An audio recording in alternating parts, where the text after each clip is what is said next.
that attack against Iran was legal and in accordance with the international law. But today, Kaya Kallas said she is not sure that it was legal and in accordance with international law.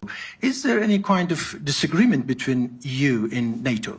No, there's not, but there will be many views always about international law. I think what the US did last weekend is justified. This is preventing Iran, and this is a request NATO has had for a long time, a position NATO has taken for a long time, that Iran should not get its hand on a nuclear deterrence. So I think it was totally justified what the US did. And I think it's also important that the American president is very much now working to get the ceasefire not only today and yesterday, but to have that ongoing over the coming weeks. All right. I see FT in the halfway back.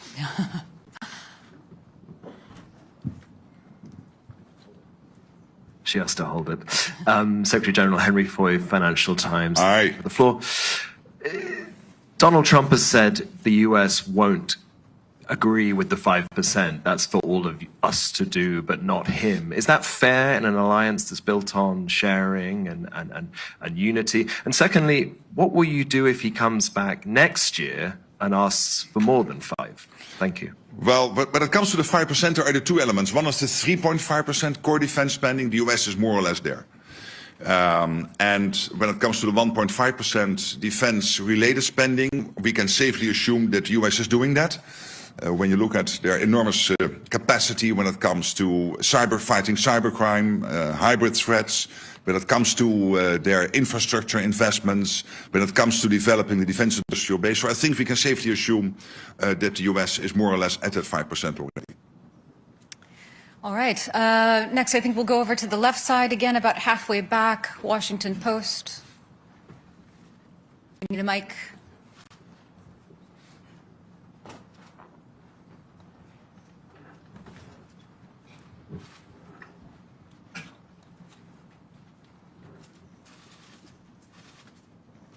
Thank you, Secretary General Ellen Francis, Washington Post. NATO allies will have to go to great pains to convince people that this money should be spent because of a Russian threat. But some of the comments at this summit suggest that it's all about pleasing President Trump. I think Secretary Rubio called it the Trump summit. Do you agree that it's the Trump summit, and how much of this pledge is about keeping the US president happy? Well, there are two issues to this and to the 5%. One is that there is this consistent ask from the US. This started already with Eisenhower in the 1950s. For the Europeans and the Canadians to equalize with what the US is spending. And now, finally, we're going to do that. But obviously, the 3.5 core spending and the total 5% is deeply rooted in the outcome of a process in NATO, the NATO defense planning process, which has led to agreeing by the defense ministers 2 weeks ago on our targets. So what each country needs to do when the call would come. If the call would come, we need you to help because there is an Article 5 situation. And we have calculated that to basically reach those targets, we need to spend 3.5% on core defense and, of course, the 1.5% on defense and security-related spending. So there is this US request, please equalize, because it's not fair that we shoulder much more than the others are doing and that we are carrying more weight than the others are doing. And there is the issue of that it is really necessary because of the long-term threat by the Russians to the whole of the Euro-Atlantic area and also the other upcoming adversaries, and of course the situation with China, where we see this impressive military build-up. So it is both true. The US has consistently had this request now for 60, 70 years. And finally, we will do it. And I think it's important. It makes the whole of the alliance more stable and fairer. And there is the need because of Russia and others. All right. The woman in the third row over on the left side here. Natalia Robb, the New Voice of Ukraine. Secretary General, you have stated that this year Canadians and Europeans have pledged 35 billion into military support to Ukraine, and this is not even the half of the year. In your opinion, what should be expenditure for Ukraine at the end of the year? And what amount of military aid to Ukraine could help Ukraine to win the war, not just survive? Well, on the first question, it's difficult for me to exactly predict, but you can safely assume as the trajectory in the first almost 6 months now is really north of the trajectory last year, that also by the end of the year it will end up north of the over 50 billion which was pledged in 2024. So I'm positive about that, optimistic, but I'm not going to make a concrete prediction. But we can safely assume that the end result will be positive. And of course, what we are doing here, we have to make sure that Ukraine can stay in the fight, that Ukraine has what it needs to be as strong as possible. But obviously, we are all also working on getting a peace deal done or a long-term ceasefire done. And then we have to make sure that Ukraine has what it needs to prevent Vladimir Putin from ever trying this again in the future.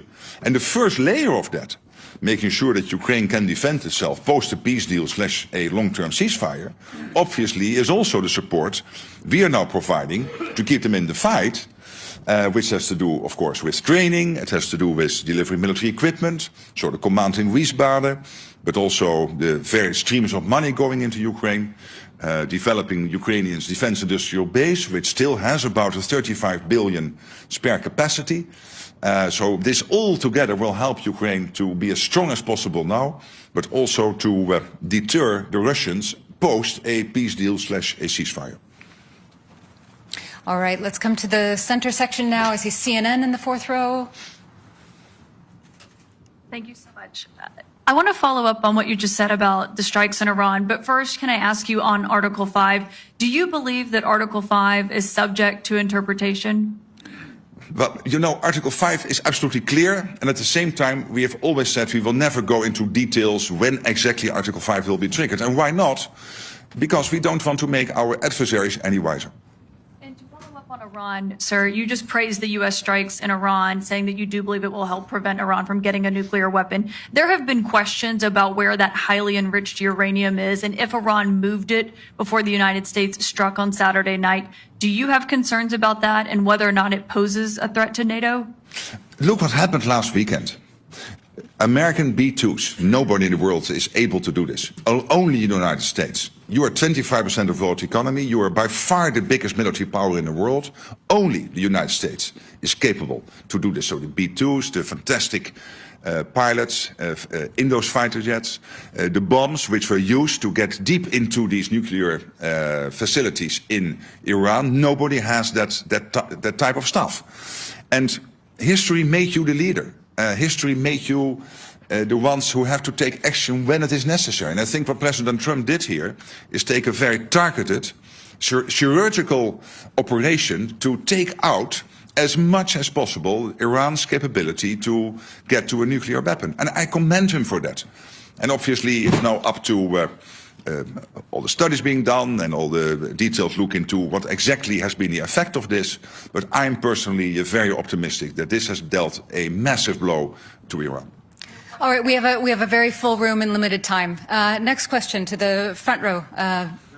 There's a mic coming. Oh, that's good. Yeah. Hello, Eelco Bos van Roosendaal, Nieuwsuur, Dutch TV. You're dealing with a very unpredictable president or friend who has been all over the map on Article 5 in the past. In his first term, he threatened to pull out of NATO, which he doesn't seem to do anymore. But how are you certain that the Trump you're dealing with right now is the same version of Trump that you'll be dealing with for the rest of his term? I've now known him for almost 10 years. He's a good friend. I trust him. He was totally right that Europe and Canada were not basically providing to NATO what we should provide, and that the US was spending so much more on defense than the Europeans and the Canadians. Now we are correcting that. We are equalizing.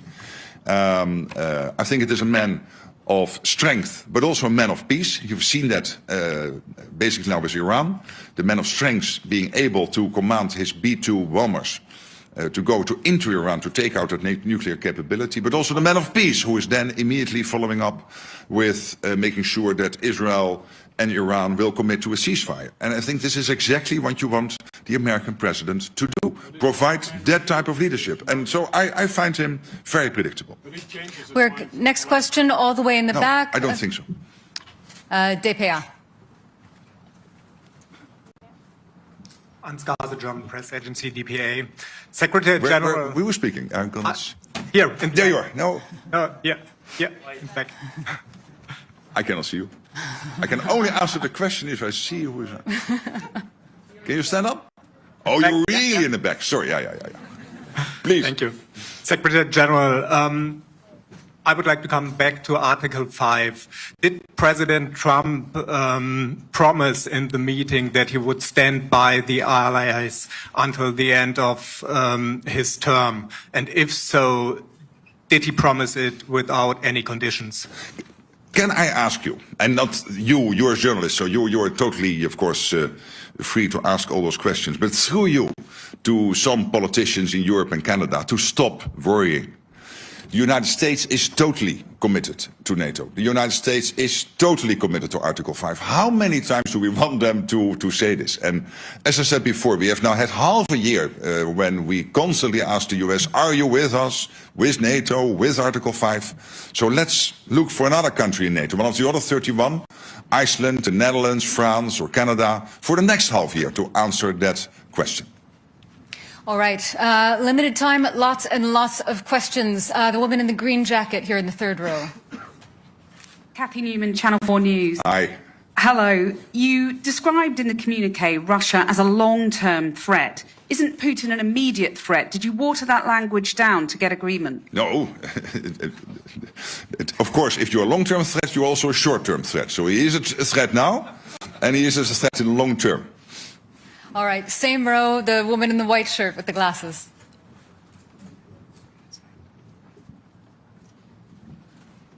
Thank you. Ida Hallikainen from Ilta-Sanomat, Finland. Mr. Secretary General, Russia has expanded its military infrastructure near Finland's eastern border. What is Russia aiming to achieve with this, and what is NATO's message on the matter? And second, if I may, is Spain now serious about the defense spending goal? Yes, on the last question, I believe so. As you know, there is disagreement to disagree that they think they can reach the capability targets by 2.1%. NATO is saying it has to be 3.5%, like for all the other allies. All allies will report on how they are getting to the capability targets, so we will see, and in 2029 we will anyway have a review of all of this. On your first question, well, let's not be naive about Russia. Of course, they are fighting this totally unprovoked war against Ukraine. But at the same time, and this is what we have been hearing, open source from many senior military leaders in Europe, including the Chief of Defense in Germany, they are building up their armed forces and reconstituting their armed forces at such a pace that they could be ready in 3, 5 or 7 years to attack NATO. And that is why today is so important and today is so transformational. Yes, to the question before, because we have to equalize with the US and end the debate which has now been running for 60, 70 years. But particularly also because we know that there is this Russia threat, short-term, long-term, whatever. But the Russia threat is there, and we have to make sure that we can defend ourselves. And that is why we are doing this. Okay, we just have time for a few more questions. NHK, so fifth row here.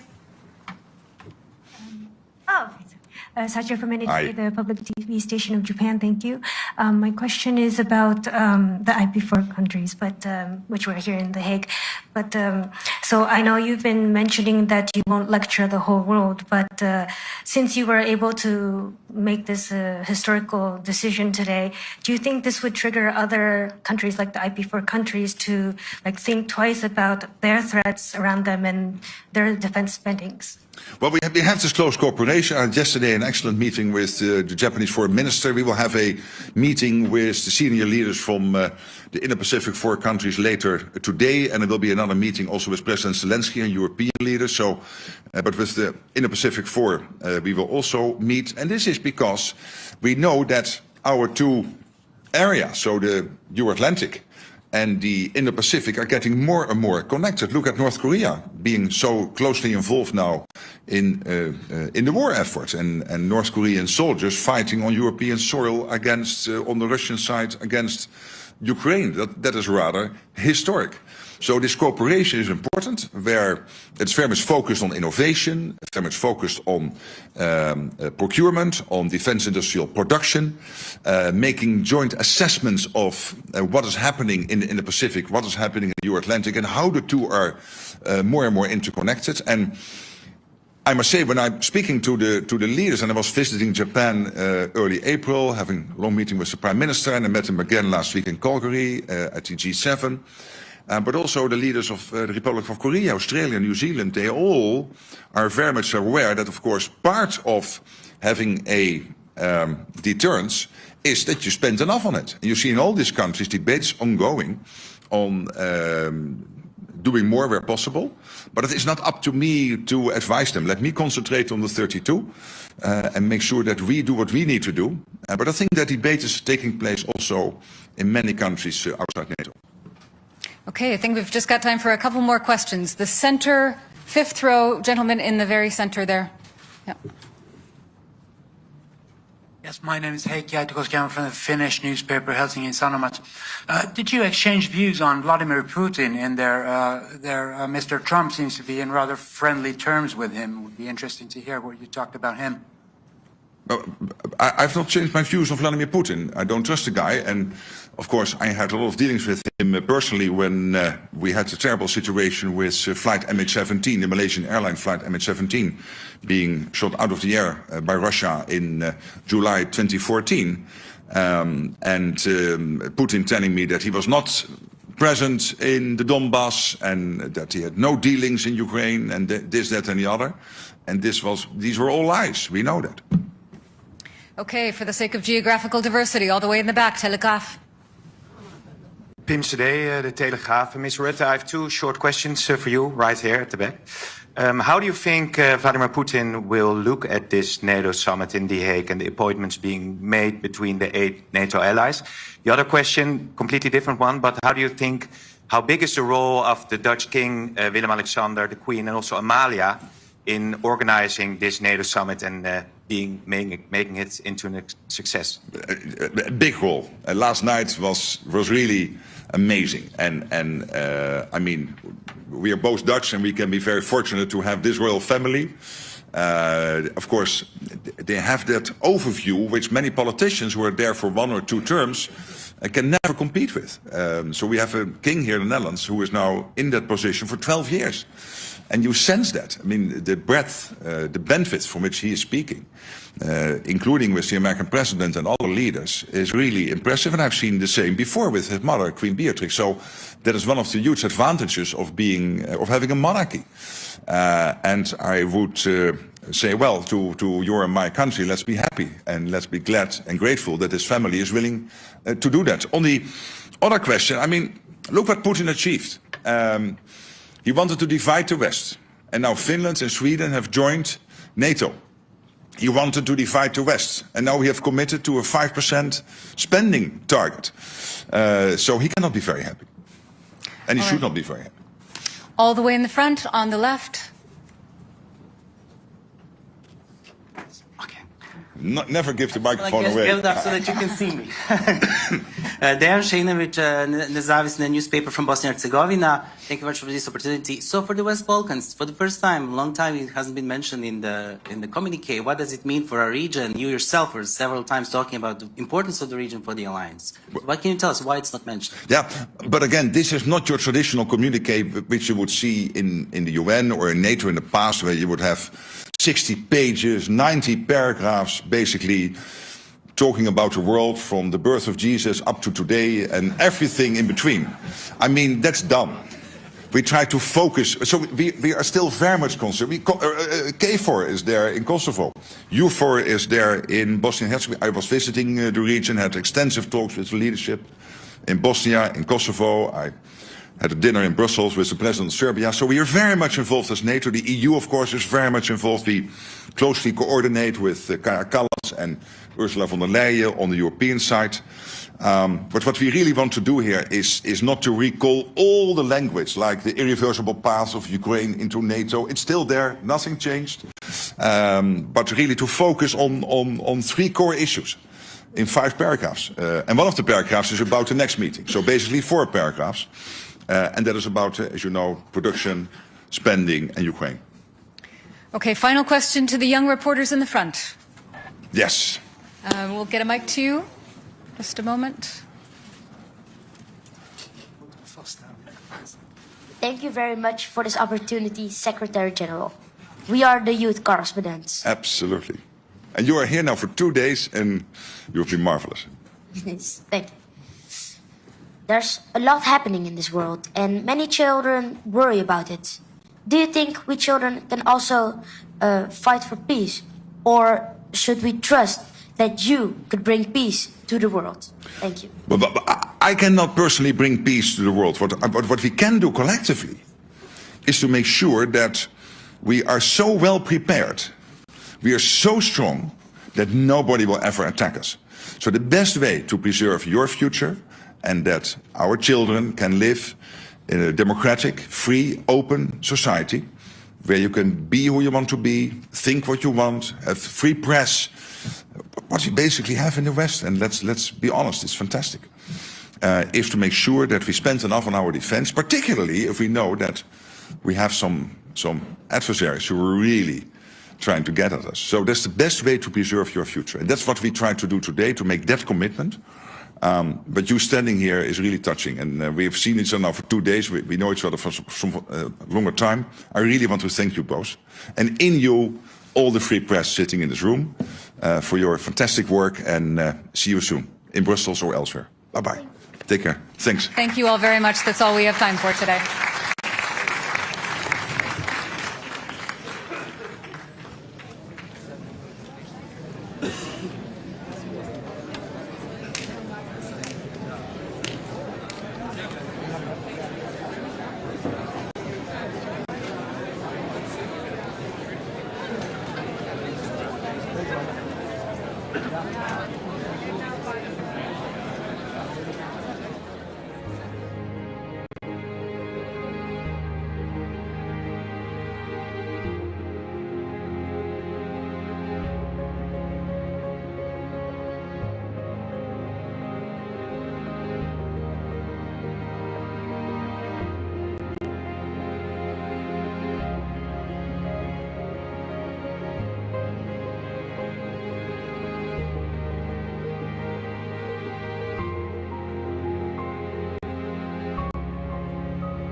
So, good afternoon, and I'm very happy. As you know, the Indo-Pacific partners are very dear. They are here for the fourth time now at a NATO summit, and we will now have a meeting. And we have that relationship between NATO and the Indo-Pacific countries, Japan and the Republic of Korea, Australia and New Zealand, not because we want to extend NATO to the Indo-Pacific, but because we have friends in the Indo-Pacific. And there is a lot of use and importance of making joint analysis of the security threats facing us here in the Euro-Atlantic and what is happening in the Indo-Pacific, knowing that these two areas, these two theaters, are getting more and more interconnected. Look at what North Korea is now doing, basically helping the Russians in the war effort against Ukraine. And then, of course, when it comes to the practical stuff, what we are really working on is, for example, on defense industrial cooperation. There's a lot happening. All these countries have a defense industrial base, and we are working together on joint procurement, on innovation, trying to also learn the latest from the war in Ukraine when it comes to the use of drone technology, AI, etc. So these are areas where we work together, and I really want to commend all four, New Zealand, Australia, Japan and the Republic of Korea, for their support to Ukraine in various ways, in financially, practically. That is really very important, and it means that it's not only NATO helping there. We are really in this in a relationship with countries from far from here, but still very dear and near to us. So I really want to thank you for being here. We now will go over to the meeting. I told them if you disagree with what I'm saying, you cannot say that. But I think this was okay. Yes. So let's go. Let's go.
No, this is just host broadcast.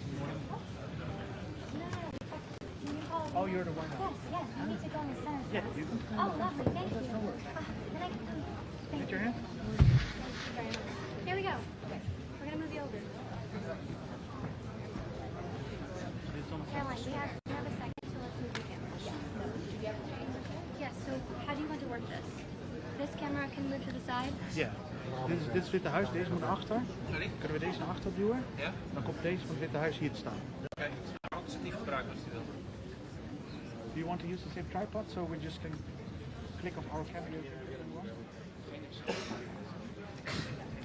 Huis maar helemaal naar achter. Zeg jij het? Ik zeg, komt zo. Even plek gemaakt worden voor het Witte Huis.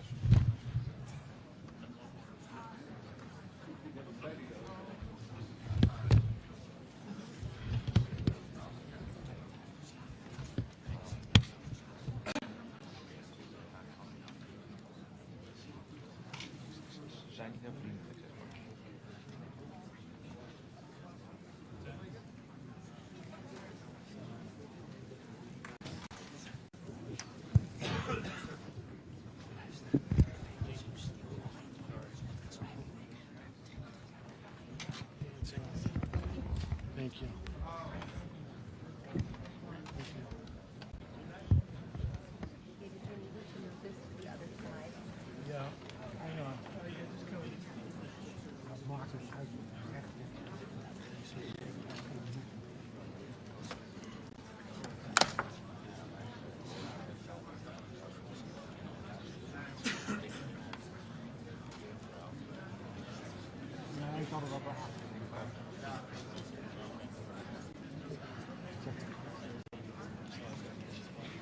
dan gewoon een eigen ding.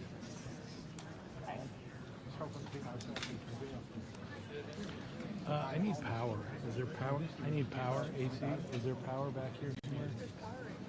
Where? No.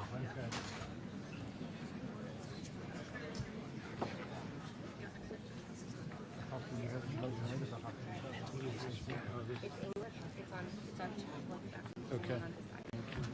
What else do you need to do? Let me come up there.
Die zijn ook wel waarschijnlijk van de Amerikaanse media.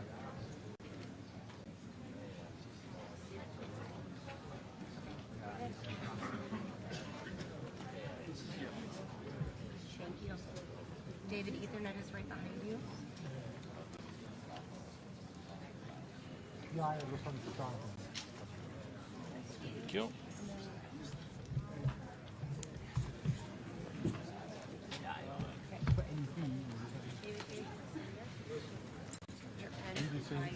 Al 6, dan hangt er ook nog één hoog achter.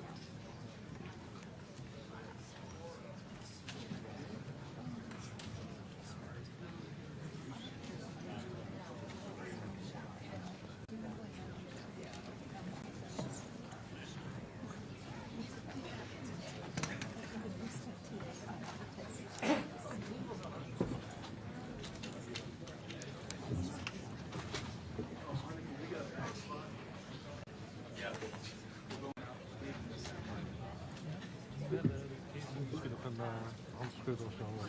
Dan mogen ze gaan staan. One that you said is also mine.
Coffee.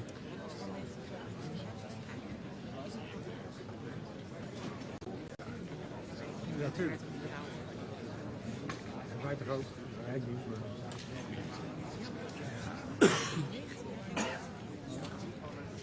Zeker. Ja.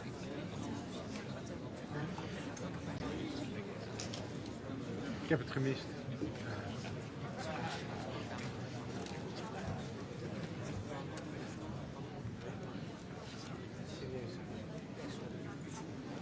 Maar ik kan het ergens. Ik weet dat er over wordt bepaald. Tuurlijk, dat doet iedereen. Ik zou dat proberen.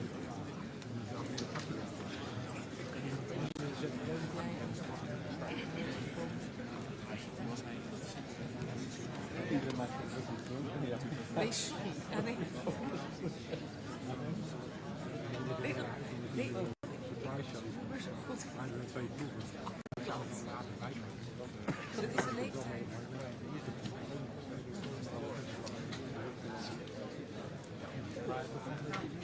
Ik had het wel even. Ik had audio en lange les.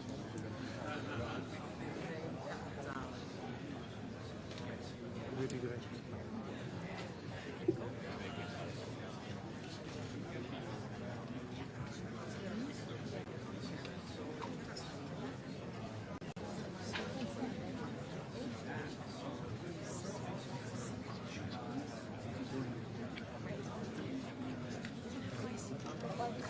Ja, ja.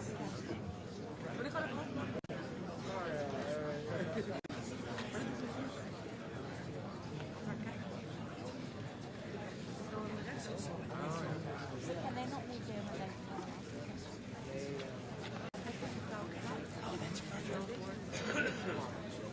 Oh, thank you so much. Heb je het gedaan? Oh, ja.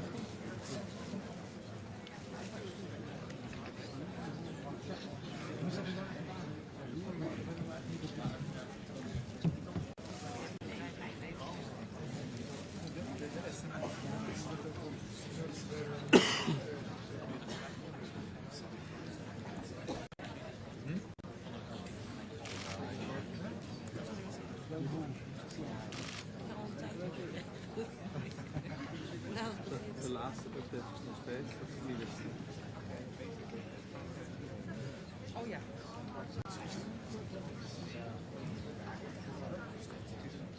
Ja, dus het vol met niet.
Wat goed. Ja. Kan ook nog 10 zijn.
Well, thank you very much. This has been an honor.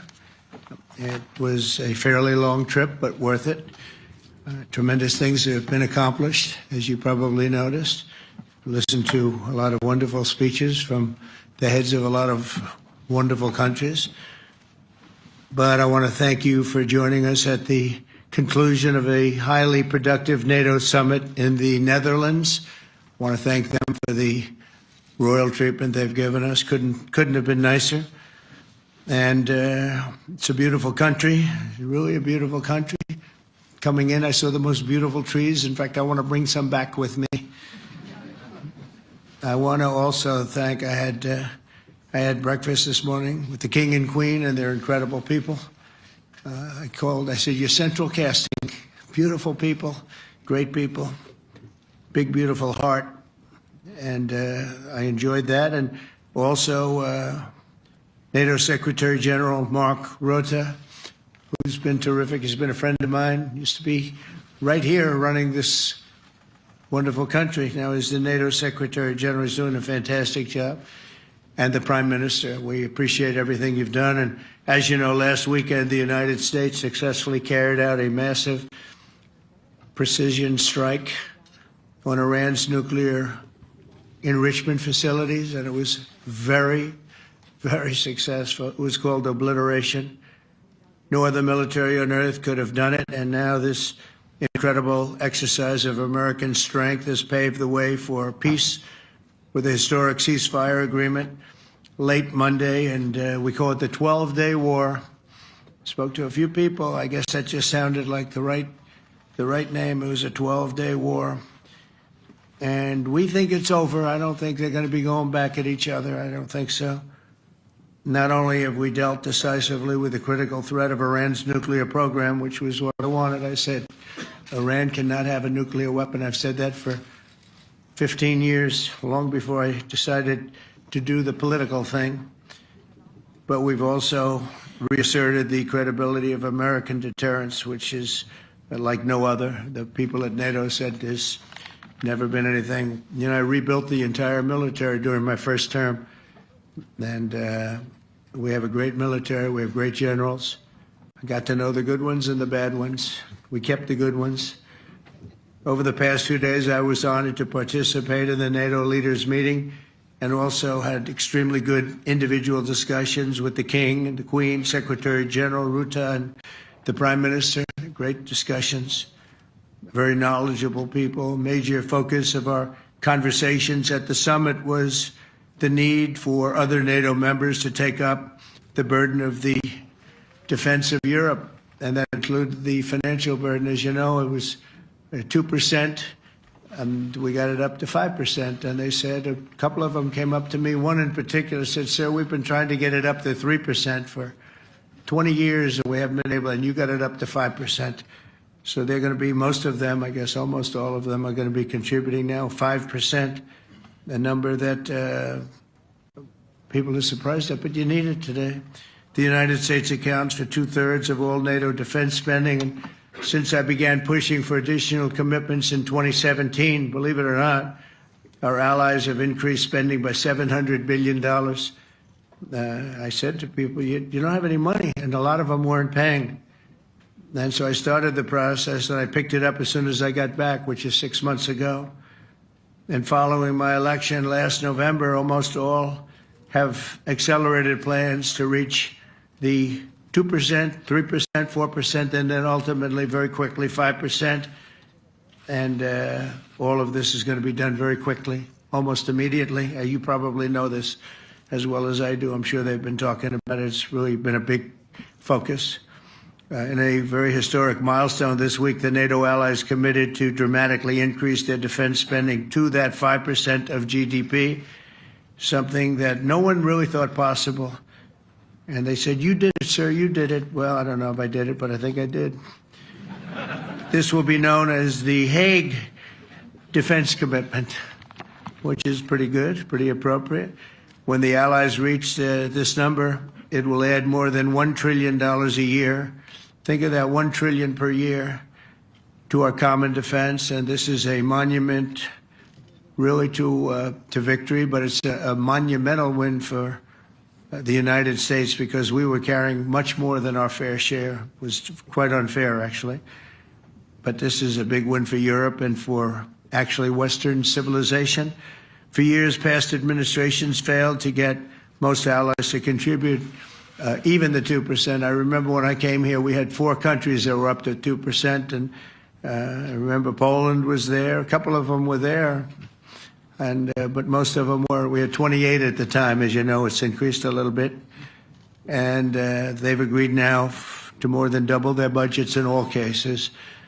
And Europe stepping up to take more responsibility for its security will help prevent future disasters like the horrible situation with Russia and Ukraine, and hopefully we're going to get that solved.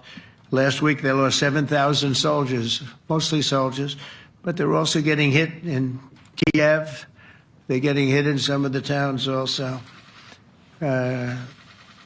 And that means life. Life is disappearing also in the cities and towns. Should have never happened, would have never happened if I was president. I said it 1,000 times, and it never did happen. It's never even thought about. But it's vital that this additional money be spent on very serious military hardware, not bureaucracy, and hopefully that hardware is going to be made in America because we have the best hardware in the world. You saw that where 14 missiles were shot at us the other day. And they were very nice. They gave us warning. They said, we're going to shoot them. Is 1 o'clock okay? They said, it's fine. And everybody was emptied off the base, so they couldn't get hurt except for the gunners. They call them the gunners. And out of 14 high-end missiles that were shot at the base in Qatar, all 14, as you know, were shot down by our equipment. Amazing stuff. Amazing that they can do. It's like shooting a bullet with a bullet. It's the same thing if you think about it. 14 out of 14, and they weren't even that surprised. I said, do you do that well often? They say, we pretty much do, sir. The Ukraine crisis has also highlighted the urgency of rebuilding our defense industrial base, both in the United States and among the allied nations. We cannot afford to be dependent on foreign adversaries for critical minerals. And as you know, we made a deal with Ukraine to take a vast amount of the land they have for minerals. We need it. And once again, I want to thank all of the people in the Netherlands, incredible people. It's a great place. And all of the NATO allies for the tremendous summit that we just had. A letter just came in, and a statement came in from the Atomic Energy Commission of Israel. And I just wondered, this is an official letter, and they're very serious people, as you know. The devastating U.S. strike on Fordo destroyed the site's critical infrastructure and rendered the enrichment facility totally inoperable. It was devastated. We assess that the American strikes on Iran's nuclear facilities has set back Iran's ability to develop nuclear weapons for many years to come. This achievement can continue indefinitely if Iran does not get access to nuclear material, which it won't. It's so sad that that whole thing had to go. But I just want to thank our pilots. You know, they were maligned and treated very bad, demeaned by fake news CNN, which is back there, believe it or not, wasting time, nobody's watching them, so they're just wasting a lot of time, wasting my time. And the New York Times, they put out a story that, well, maybe they were hit, but it wasn't bad. Well, it was so bad that they ended the war. It ended the war. Somebody said in a certain way, you know, that it was so devastating, actually. If you look at Hiroshima, if you look at Nagasaki, you know, that ended a war too. This ended a war in a different way, but it was so devastating. Also, they have, out of Dubai, just came that Iran's foreign ministry spokesman, this is Iran's foreign ministry, says its nuclear installations were very badly damaged by the American strike. So what bothered me about these reports with fake reports put out by the New York Times, failing, I call it the failing New York Times because it's doing terribly. Without me, it would be doing no business at all. But, and by fake news, CNN and MSDNC, all of these terrible people, you know, they have no credibility. You know, when I started, they were at 94% credibility, the media. Now it's at 16%. And I'm very proud of it because I've exposed it for what it is. But when I saw them starting to question the caliber of the attack, was it bad? Well, it was really bad. It was devastating. They were obliterated. In fact, you can't get into the tunnels. They just put that over. That just came out. They can't, there's nothing, there's no way you can even get down. The whole thing is collapsed in a disaster. And I think all of the nuclear stuff is down there because it's very hard to remove. And we did it very quickly. When they heard we were coming, it was, you know, you can't move it. Very hard, very dangerous actually to move to. And they also knew we were coming, so I don't think too many people want to be down there knowing we're coming. With the bunker busters, as we call them, we're the only ones that have them. We have the best equipment, best nuclear equipment, and we have the best equipment in the world. And by the way, we can't forget our submarine, which was out there, submarines actually, but submarine was out there. We shot 30 rockets into an area, every single one of them. I think it was almost 400 miles away, I think, Pete, right? 400? And long. It was in the ocean, long ways away. And we shot a total of 30. Every single one of them hit within 9 inches from where it was supposed to be. It took out a lot because we didn't do just 4, though. We did 2 others in addition, which hadn't been completely destroyed. So we hit them with a submarine from hundreds of miles away. Amazing, just amazing equipment. Greatest submarines in the world. Nobody's even close. They're 20 years behind us when it comes to submarine technology. So that's one, and the other was from the Atomic Energy Commission, and they have about 3 or 4 of them now coming in from atomic energy commissions from various places. But the one that we have that just came out, we released it a little while ago, was from the Israeli Atomic Energy Commission, but numerous of them are getting to see the site, and the site has been demolished. And again, we had these brave patriots, these incredible flyers, these people that can fly a plane better than anybody can fly a plane, going into very hostile territory, flying into the territory that has got more missiles and things pointed at it. But it was very stealth. They didn't get to see it. It was dark. That's the amazing thing about the shots. They hit the shots perfectly, and yet it was dead dark. There was no moon. There was no light. It was virtually moonless. It was very dark, and the shots were hit perfectly. But when they get demeaned, and they were very upset about it because they knew how strong it would be. Back in Missouri, the pilots flew about 36 hours, 2 ways, far distance, and in those incredible B-2s. And we then had the F-22s, and we had the F-35s, and we had other planes, and we had, I think, a total of 52 tankers. That means the big tankers, because the refueling was a lot for all of the different planes that we sent. Incredible operation, and I have to say, General Raisin Cain was incredible. That's why he beat ISIS, and we beat ISIS in a matter of weeks. I was told it would take 4 to 5 years. We did it in a few weeks. And he was great. That's why he's the head of the Joint Chiefs of Staff right now, because I had a very good experience with him. He knocked out ISIS in a period of literally a few weeks. Amazing. And it was supposed to take a few years, 5 years to be exact. So we had a great victory there, and we then came here, and I think we had a great victory here. But this is an ongoing project. This is the safety of Europe, the safety of the world. And they've raised it from 2% to 5%, something which nobody, and you're talking about over $1 trillion a year. So we're talking about a lot of money from coming in from countries that were not paying nearly enough to be effective. So I have, as you know, Marco Rubio with me, and Pete Hegseth, Secretary of State and Secretary of War. Should we say Secretary? You know, it used to be called Secretary of War. Maybe for a couple of weeks we'll call it that, because we feel like warriors. Used to be called Secretary of War. In fact, if you look at the old building next to the White House, you can see where it used to be Secretary of War. Then we became politically correct, and they called it Secretary of Defense. I don't know, maybe we'll have to start thinking about changing it, but we feel that way. Do we have any questions, please? Wow. That's a lot of questions. Who's a nice person? Oh, you're not a nice person, but I'll let you ask one. Go ahead. What's he going to ask? He is not nice at all. I know him well. Thank you, Mr. President. Yeah. Thank you for taking the time before flying home. You just said you believe the conflict between Israel and Iran is over. What makes you so confident it is? And what do you do if it isn't? Because I dealt with both, and they're both tired, exhausted. They fought very, very hard and very viciously, very violently, and they were both satisfied to go home and get out. And can it start again? I guess someday it can. It could maybe start soon.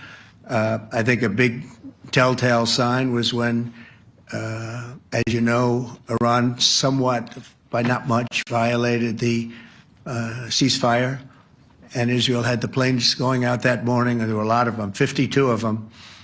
And I said, you got to get them back. And they brought them back. They didn't do anything. They brought them back. It was very good. I thought it was amazing, actually. They have fought a hell of a war. They fought very hard. I think the war ended, actually, when we hit the various nuclear sites with the planes. And I just hope you people can give these pilots, these are the best pilots in the world. They're the best shots in the world. They call them shots. That's what they are. And wait a minute. And I just hope you can give them the respect they deserve, because they came home to fake news. And like, oh, gee, there was hardly any damage. The things are decimated. So, but I think, no, I think they're very much finished. I think Israel's going to get back to doing what they do, and I think that Iran's going to get back. You know, Iran has a huge advantage. They have great oil, and they can do things. I don't see them getting back involved in the nuclear business anymore. I think they've had it. They've been at it for 20 years, and I don't see that happening either. Now, if it does, we're always there. It won't be me. It'll be somebody else, but we're there. We'll have to do something about it. Yes, please, go ahead. Go ahead. Oh, fake news, CNN? Oh, yeah, here we go. Wait till you hear this question. You should really say how great our soldiers and our warriors are. I think everyone appreciates our soldiers and our warriors. I do have two questions for you, Mr. President. You just cited Israeli intelligence on these attacks. Earlier, you said U.S. intelligence was inconclusive. Are you relying on Israeli intelligence for your assessment of the impact of the strikes? No, this is also, Iran made the statement. And it's also, if you read the document that was given, that Pete can talk about if you'd like, the document said it could be very severe damage, but they didn't take that. They said it could be limited or it could be very severe. They really didn't know, other than to say it could be limited or it could be very, very severe. And you didn't choose to put that because it was very early after. Since then, we've collected additional intelligence. We've also spoken to people who have seen the site, and the site is obliterated. And we think everything nuclear is down there. They didn't take it out. Okay, question? Please, go ahead. Go ahead. Yeah. Blue dress. Thank you so much, Mr. President. Yesterday, you said China can now continue to purchase oil from Iran. Yeah. Are you giving up on your maximum pressure campaign? Because there are sanctions right now. With who? On Iran.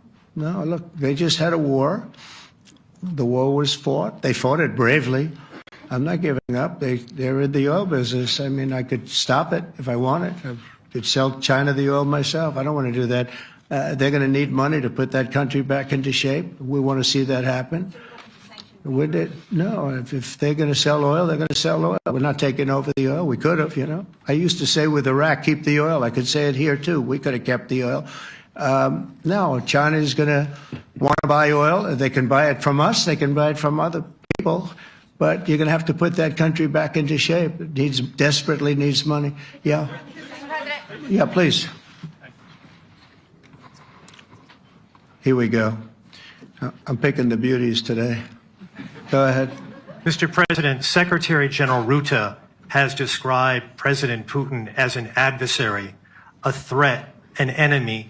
Do you view him the same way? And in addition to that, you mentioned General Kane, your chief of staff, the chairman of the Joint Chiefs of Staff. General Kane.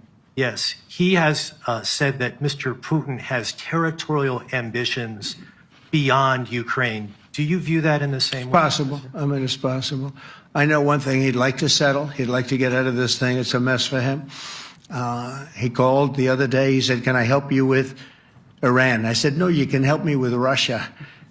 Because, in the last few weeks, we took care of India and Pakistan, Kosovo, Serbia.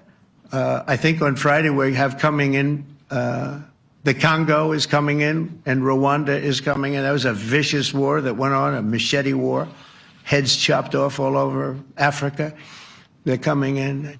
We did 2 others in addition to that. Nobody's ever done anything like this. No, I consider him a person that's, I think, been misguided. I'm very surprised, actually. I thought we would have had that settled easy. I've settled 4 of them in the meantime. But he did call up, and he said, he's close to Iran. He'd like to help us get a settlement. I said, no, you help me get a settlement with Russia. And I think we're going to be doing that, too. Yeah, please. Go ahead, please. Thank you, Mr. President. You've made clear your position on what impact the strikes had. I wanted to ask you what is next with Iran. For instance, is there any indication from U.S. intelligence that Iran was able to move any material? No, just the opposite. We think we hit them so hard and so fast they didn't get to move. And if you knew about that material, it's very hard and very dangerous to move. It's called, in many people, they call it dust, but it's very, very heavy. It's very, very hard to move. And they were way down, they're 30 stories down. They're literally 30, 35 stories down underground. You think you got it all? Oh, yeah, we think we think it's covered with granite, concrete, and steel. Can I ask you, are you interested in restarting negotiations with Iran? And if so, have they reciprocated? So our people, Marco could answer this, but our people are not, I'm not. The way I look at it, they fought, the war's done, and, I could get a statement that they're not going to go nuclear. We're probably going to ask for that, but they're not going to be doing it. But they're not going to be doing it anyway. They've had it. They've had it. Now, maybe someday in the future we'll want that. But I've asked Marco, do you want to draw, I just asked him the question as we were walking on the stage, do you want to draw up a little agreement for them to sign? Because I think we can get them to sign it. I don't think it's necessary. Marco, do you want to talk about that, please? Well, Mr. President, I think President Trump has shown a willingness to meet and talk to anybody in the world who's interested in peace. I don't know of any president that's been as willing as he has to meet with anyone and talk about peace. We'd love to have peaceful relations with any country in the world. And so obviously that'll depend on Iran's willingness not just to engage in peace, but to negotiate directly with the United States, not through some third country or fourth country process. But I know of no president, probably in our modern history, that's sought peace more than President Trump has. Sounds like the door is open, but you're in no rush. Is that right? Sounds like the door is open. But I'll tell you what, look, we're going to talk to them next week with Iran. We may sign an agreement. I don't know. To me, I don't think it's that necessary. I mean, they had a war, they fought. Now they're going back to their world. I don't care if I have an agreement or not. The only thing we'd be asking for is what we were asking for before about we want no nuclear, but we destroyed the nuclear. In other words, that's destroyed. I said, Iran will not have nuclear. Well, we blew it up. It's blown up to kingdom come. And so I don't feel very strongly about it. If we got a document, wouldn't be bad. We're going to meet with them, actually. We're going to meet with them. Yeah. Yeah, go ahead, please. Yes. Mr. President, Netherlands TV, thank you for visiting our country. Good. As I understood, Thank you. I, of course, would like to know how you slept last night at the House of the King. Oh, I slept beautifully. But probably a more serious question. I think you just had a meeting with President Zelensky. Did you discuss any ceasefire in this Russo-Ukrainian? No. I wanted to know how he's doing. He was very nice, actually. We had little rough times sometimes. He was couldn't have been nicer. I think he'd like to see an end to this. I do. I think what I took from the meeting couldn't have been nicer, actually. But I took from the meeting that he'd like to see it end. I think it's a great time to end it. I'm going to speak to Vladimir Putin, see if we can get it ended. But look, these are brave people. They're fighting these wars all over the place. Last week they had, I guess, close to 7,000 young soldiers, Russian and Ukrainian soldiers were killed, 7,000 in 1 week. It's crazy. It's crazy. So I'll be speaking to Putin. No, I had a good meeting with with Zelensky, and I had a lot of good meetings. We had a lot of good meetings with a lot of people, a lot of great leaders. But he's fighting a brave battle. It's a tough battle. Yeah. Go ahead, white dress. Thank you. Ida Hallikainen from Finland, Ilta-Sanomat. Good. You have played golf with President Alexander Stubb. How do you see Finland as a NATO ally and partner, and how would you describe your relationship with our president? Well, he's a very good golfer, okay? In fact, he was on his college golf team. He went to a good college in the South, as you know, a very good college, and he was a good golfer. We had a good time. I think my relationship's great. I want to buy icebreakers. You know, you're very good at icebreakers. And I actually made him an offer. I didn't go to Congress. They'll try and impeach me for this. But there's an old, it's not old, it's fairly new, but it's used icebreaker. And I offered him about 1/3 of what he asked for. But we're negotiating. We need icebreakers in the U.S. And if we can get some inexpensively, I'd like to do that. Actually, they'll fix it up, make it good. Also, we may buy some icebreakers. You know, you're the king of icebreakers, that particular country. They make them good. They make them really good, and they know what they're doing. And so we're negotiating with them for about 15 different icebreakers. But one of them is available now. It's old, and it's, old. It's like 5-6 years old. And we're trying to buy it. I'm trying to make a good deal. That's all I do my whole life. My whole life, that's all I do is make deals. Yeah, please. Go ahead. Sir, go ahead. Yeah, a question for NewsHour, Dutch TV. First of all, on Article 5, on your way here, you spoke about the commitment of the U.S. to Article 5, saying, I'll give you my definition once we're here. Yeah. What is your definition, and may the U.S. commitment to Article 5 change in case some of the NATO members do not reach the threshold that was discussed today? My second question is following up on a colleague on Iran. What intel reports do say that everything over there was obliterated? Yeah, well, there are numerous of those reports, and they're coming out fast and furious. But the most respected ones we've already seen. And I will say that on a very confidential basis, they're looking at the reports, like numerous reports, and including people going to the site and checking the site. And they're going to be having, I guess you're going to be having over the next couple of days a full, you're going to encapsulate it.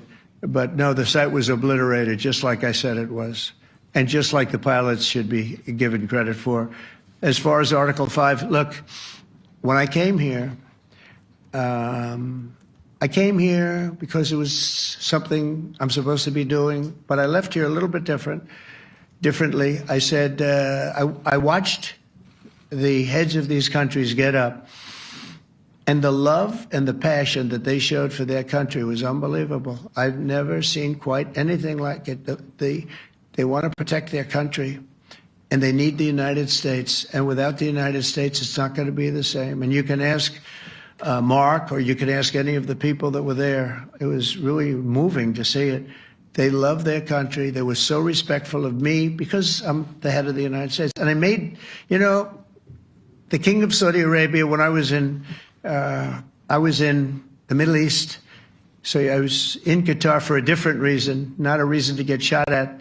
We were in there for economic development reasons, Qatar, UAE, and Saudi Arabia. All three leaders of those countries, and we took back $5.1 trillion into the United States. All three leaders said, you're presiding over the hottest country in the world. The United States right now is the hottest country. Everybody wants to be there. Everybody wants a piece of it. He said, a year ago, your country was dead. You had a deadhead running it. You had a country that was dead, and it was dead. You had people pouring through the borders. You had inflation. You had everything. He said, you've made it in 5 months at that time. You've made it the hottest country. This is the hottest country in the world. The United States right now is the hottest country in the world. And when I was around that table, it was a nice group of people, many of whom I knew from previous. When I saw the passion they had for the country, almost everyone, and you probably have the tapes, it was very public, but almost every one of them said, thank God for the United States. Without the United States, they couldn't really have NATO. It wouldn't work. It wouldn't work. It will in the future because now they're paying much more money. But It wouldn't work. It was great. And I left here differently. I left here saying that these people really love their countries. It's not a ripoff. And we're here to help them protect their country. Okay, we'll do one or two more. Thank you, Mr. President. Yeah. A question on Spain. Are you satisfied with today's... Oh, I think Spain's terrible what they've done. No, I do. They're the only country that won't pay the full up. They want to stay at 2%. I think it's terrible. And, you know, they're doing very well. The economy is very well. And that economy could be blown right out of the water with something bad happening. You know, Spain is the only country that... Are you from Spain? Yeah. Good, congratulations. You're the only country that is not paying. I don't know what the problem is. I think it's too bad. So we'll make it up. You know what we're going to do? We're negotiating with Spain on a trade deal. We're going to make them pay twice as much. And I'm actually serious about that. We're going to make Spain... I like Spain. I have so many people from Spain that it's a great place and they're great people. But Spain is the only country out of all of the countries that refuses to pay. And, you know, so they want a little bit of a free ride. But they'll have to pay it back to us on trade because I'm not going to let that happen. It's unfair. It's unfair to NATO. All right, sir, please. Go ahead, right in the back. Yeah, you, tall one. The tall man. Mr. President, Johannes Petra from Austrian National Television. How are you? You once said that you would end the Ukraine war in 24 hours. You later said you said that sarcastically. Well, of course it was sarcastic. But you've now been in office for 5 months and 5 days. Why have you not been able to end the Ukraine war? Because it's more difficult than people would have any idea. Vladimir Putin has been more difficult. Frankly, I had some problems with Zelensky. You may have read about him. And it's been more difficult than other wars. I mean, look, we just ended a war in 12 days that was simmering for 30 years, frankly. We ended Rwanda and the Congo. It's coming to sign the documents. We've already signed basic documents, but they're coming, I think, to the White House on Friday. We ended, Serbia was going to go at it. But maybe the most important of all, India and Pakistan. And that wasn't whether or not they may someday have nukes like we're talking about in the Middle East, like we're talking about with Israel and Iran. This is they have nuclear weapons. I ended that with a series of phone calls on trade. I said, look, if you're going to go fighting each other, it was getting very bad. You know how bad that last attack was. It was really bad. If you're going to go fighting each other, we're not doing any trade deal. No, no, no, you have to do a trade deal. I said, we're not doing any trade deal. And in fact, I had the general, who was very impressive. The general from Pakistan was in my office last week. You know, Prime Minister Modi is a great friend of mine. He's a great gentleman. He's a great man. And I got them to reason. I said, we're not doing a trade deal if you're going to fight. And if you're going to fight each other, we're not doing a trade deal. And you know what? They said, no, I want to do the trade deal. We stopped the nuclear war. Go ahead. Go ahead, Jeff. Here's another beauty, Jeff. He's a beauty, all right. Go ahead. Mr. President, to follow up on Ukraine, will the United States contribute any more money to Ukraine's defense this year to the $5 billion that allies are giving? And one question, you had another meeting with the Dutch opposition leader, Mr. Wilders. Can you tell us about that meeting? And are you upset about his anti-Muslim stance? I'm not upset about it. It's just his view. He's unhappy with the way things are going in this country and various countries. He was an opposition leader. And I was asked to meet with the opposition leader by the people that are running. I think they have some deal where if you have a meeting, you're supposed to meet with an opposition leader. I said, that's strange. We don't do that. But I met with I didn't know him. He seemed like a very nice guy, but he's in opposition to the current people, and that was set up by the current people. So I assume when I met with the Prime Minister, you're supposed to meet with the opposition. We'll have to try that sometime in our country. Let's not do it. But I thought he was very good. As far as money going, we'll see what happens. There's a lot of spirit. Look, Vladimir Putin really has to end that war. People are dying at levels that people haven't seen before for a long time. Go ahead. Go ahead. White shirt. Oh, she's all excited. So, BBC News Ukrainian. I would Where are like you to from? ask you- I'm from Ukraine. Oh, so my wow. question to you is whether or not the US is ready to sell anti-air missile systems Patriot to Ukraine. We know that Russia has been pounding Ukraine really heavily right now. Are you living yourself now in Ukraine? My husband is there. Wow. And I can see you very, it's amazing. and me with the kids. I'm in Warsaw actually because he wanted me to be. Is your husband a soldier? No? He's. He's there now? Yeah. Wow. That's rough stuff, right? That's tough. And you're living here? In Warsaw. And you're a reporter? I am. Good. So let me just tell you, they do want to have the missiles, okay, as they call them, the Patriots. And we're going to see if we can make some available, They're very hard to get. We need them too. We were supplying them to Israel. And they're very effective, 100% effective. Hard to believe how effective. And they do want that more than any other thing, as you probably know. That's a very good question.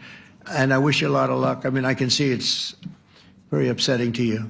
So say hello to your husband, okay? Thank you. Go ahead. Thank you. Thank you, Mr. President. You were criticizing... Where are you from? Bloomberg News. Oh, Bloomberg. That's wonderful. You were criticizing the Federal Reserve Chair before coming to this summit. Yeah, I think he's terrible. I was wondering if you've begun interviewing different candidates for the Fed pick. Yeah, I know within 3 or 4 people who are going to pick. I mean, he goes up pretty soon, fortunately, because I think he's terrible. We have no inflation. We have a tremendous economy. Hundreds of billions of dollars of tariff money is pouring in. Factories are being built because they don't want to pay the tariffs, so they're building them all over the country. I think we're close to $15 trillion. I told you $5.1 trillion from the Middle East alone, but of investment money coming in. There's never been anything like that in the history of our country. But we have no inflation. And we have borrowing because Biden, stupidly, they did short-term debt. So we have borrowing coming up. And, we'll go 10 years, maybe longer, maybe shorter, but we'll go a long period of time when we do the debt. And because of him, because of this guy, we will have to pay for years. We'll be paying for him. And I said to him, listen, there's no inflation. He says, but maybe there'll be some. That's true. I said, if there is some, what you do is raise the rate. I'm okay with that. You raise the rate in 2 years from now or a year from now. But because the rate's high, we have to pay more for debt. It's pretty equal. In other words, if it's 4%, it's 4%. If you drop it a point, you'll pay 3%. So it's fairly equal, not necessarily, but fairly equal. So we're going to end up paying maybe 2 points or 3 points more. 3 points would be about $900 billion a year because of this very average mentally person. He's an average mentally person. I'd say low in terms of what he does, low. Low IQ for what he does, okay? Wait, so instead of paying $900 billion, we don't want to pay 900 just because he doesn't want to lower the rate. I said, if there's inflation in 2 years or 3 years or 1 year from now, you raise the rate and you take care of the inflation, among other things. But he's probably a very political guy, I guess. I don't know. I think he's a very stupid person, actually. All right, one more. Let's go. How about you? Go ahead. She looks so happy and everything. Thank you. That's why I I'm picked from her. Spain too. I'm Ana Buch from La Vanguardia. I wanted to know if You're where from? Spain too. I wanted to know if you want to. That's the Spain corner right there. Shouldn't have said that. That's okay. I do like Spain, by the way. I think it's unfair that they're not paying, but go ahead. Are you going to negotiate directly with Spain about? I'm going to negotiate directly with Spain. I'm going to do it myself. They're going to pay. They'll pay more money this way. You should tell them to go back and pay. You're a reporter? You tell them to go back. They ought to join all of those countries that are paying 5%. Spain's going to be just about the only one that's not. They were the most hostile toward doing it. It just doesn't make sense to me. Okay. All right, Kelly, go ahead. Here we go. There's another one. Hello, sir. Thank you We very got them all today. Okay. So, Mr. President, you talked about expecting some on-the-ground assessments at Fordo and other sites. Now Is that Israeli and U.S.? It's been obliterated, Kelly. It's What is your message then, sir, to the intelligence community when they present reports? You're not disputing the DIA report. You're just... They presented a report that wasn't finished. We're talking about something that took place 3 days ago. I understand that. The report was done 2 days ago. Wait a minute. Yes. They didn't see it. All they can do is take a guess. Now, if you take a look at the pictures, if you take a look how it's all blackened, you know the fire and brimstone is all underground because it's granite and it's all underground. You don't show it. But even there, with all of that being said, the whole area for 75 yards around the hole where it hit is black with fire. The group that's run by this gentleman, in fact, you may want to talk about it for a second because we're going to issue a report. And I think it's not even a very exciting report at this point. It's been obliterated, totally obliterated. And they did a report, but it was like, if you look at the dates, it's just a few days after it happened. Sir. So they didn't see it. They said it may be very severe. Understood. Do you have a message for the intelligence community, though, in terms of unvarnished information getting to you, that it's not... I don't really have a message. I would say issue the report when you know what happened. I wouldn't say that it could be severe or maybe not. They use the word severe. It could be severe or maybe it's not. And so people like you picked up and said, oh, it's not severe. No, the report was not a complete report. Yeah, the message was probably wait till you know the answer before you... And sir, did you not have a public component to your Zelensky meeting for a tactical reason with President Putin? Let him answer this one. Hello, Mr. Secretary. Yeah. There's a reason the president calls out fake news for what it is. These pilots, these refuelers, these fighters, these air defenders, the skill and the courage it took to go into enemy territory flying 36 hours on behalf of the American people and the world to take out a nuclear program is beyond what anyone in this audience can fathom. And then the instinct of CNN, the instinct of the New York Times is to try to find a way to spin it for their own political reasons to try to hurt President Trump or our country. They don't care what the troops think. They don't care what the world thinks. They want to spin it to try to make him look bad based on a leak. Of course, we've all seen plenty of leakers. And what do leakers do? They have agendas. And what do? Do they share the whole information or just the part that they want to introduce? And when they introduce that preliminary report that's deemed to be a low assessment, you know what a low assessment means? Low confidence in the data in that report. And why is there low confidence? Because all of the evidence of what was just bombed by 12 30,000-pound bombs is buried under a mountain, devastated and obliterated. So if you want to make an assessment of what happened at Fordo, you better get a big shovel and go really deep because Iran's nuclear program is obliterated. And somebody somewhere is trying to leak something to say, oh, with low confidence, we think maybe it's moderate. Those that dropped the bombs precisely in the right place know exactly what happened when that exploded. And you know who else knows? Iran. That's why they came to the table right away, because their nuclear capabilities have been set back beyond what they thought were possible because of the courage of a commander-in-chief who led our troops, despite what the fake news wants to say. But you're not disputing the report said what it said, even though it was initial. The report said what it said, and it was fine. It was severe, they think, but they had no idea. They shouldn't have issued a report until they did. But we've gotten the information. I think Pete said it better than you can say it.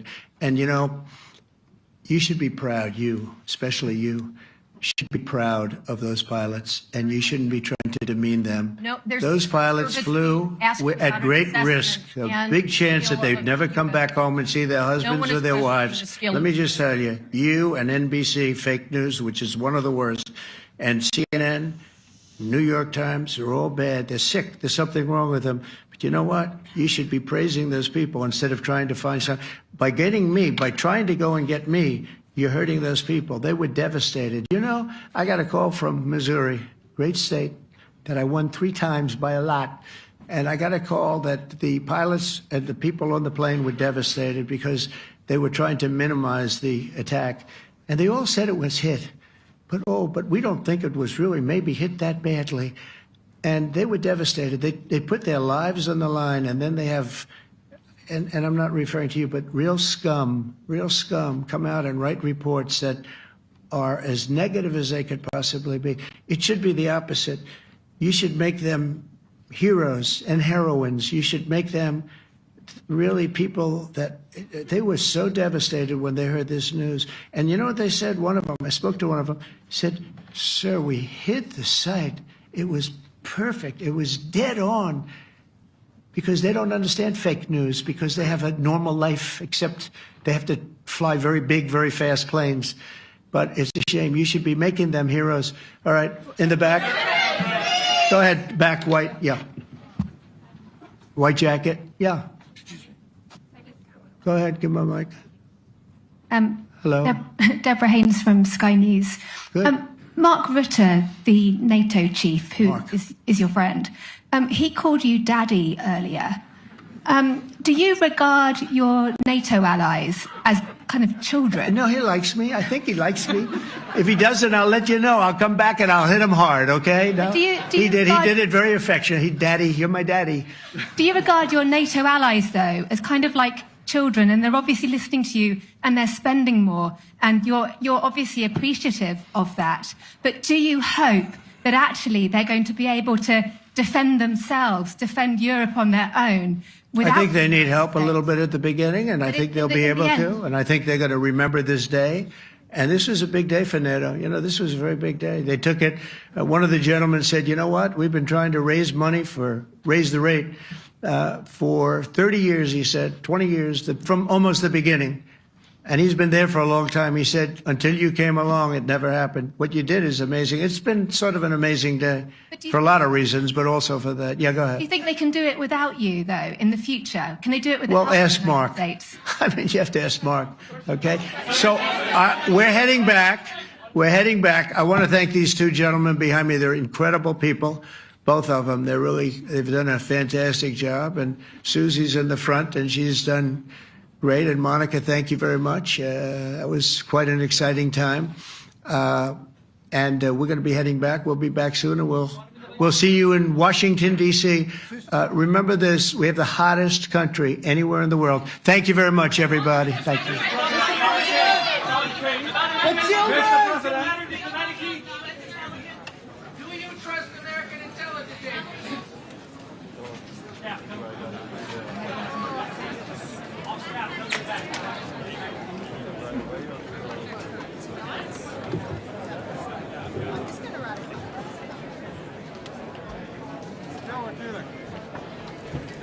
Zelfs een goede cabaret.